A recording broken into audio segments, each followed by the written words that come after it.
I was thinking with all of these Medicaid cuts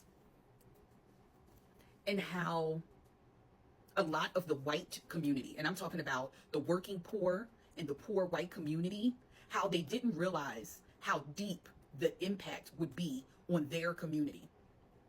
I just was looking across some statistics because I did an earlier post today about Medicaid and how a couple of people that I know, associates I know, had contacted me and they said, asking me, did I know anybody or did I know anything about it?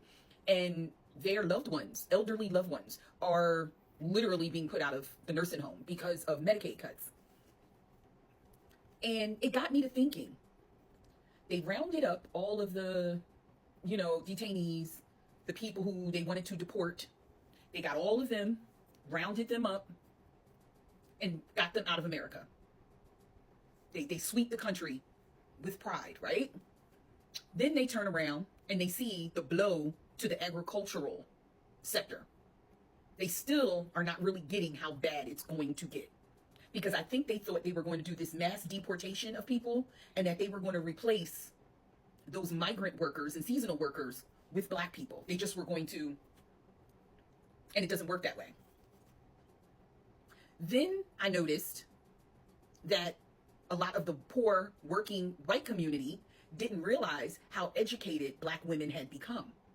And we became that way out of necessity. So then they were confused because when the big beautiful bill started listing the welfare cuts, SNAP benefits, the TANF, the cash, the different housing vouchers, it was a shocker that yes, black women were affected, but we weren't as largely affected as their group and their community was. And now with the Medicaid and the elderly, a lot of people cannot afford to stay home to take care of Pawpaw and Mima. They can't afford to stay home and take care of their parents or, their loved ones. They're depending on that Medicaid to pay for that loved one's housing and care. I honestly think that this, coupled with a couple of things that's getting ready to come down the pike, it's going to be the pin that burst the bubble.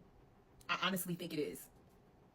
And when that happens, and they start putting pressure on their congressmen, on their governors, on their senators, mark my words, it's going to be governors, senators, mayors of towns.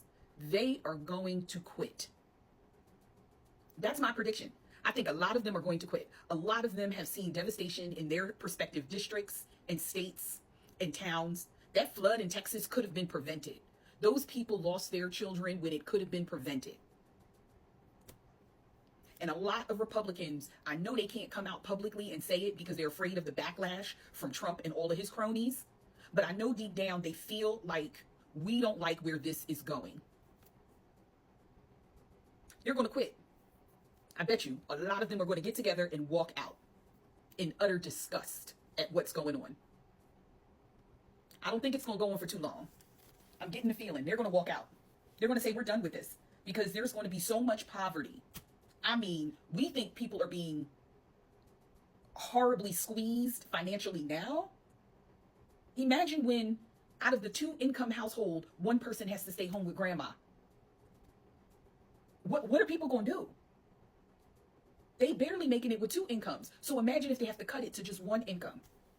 Baby, I'm telling you, I think they're going to end up they all going to say, you know what, we give up. We give up. We're walking out. And I hope they do. But this is wild. Really think about where this is going.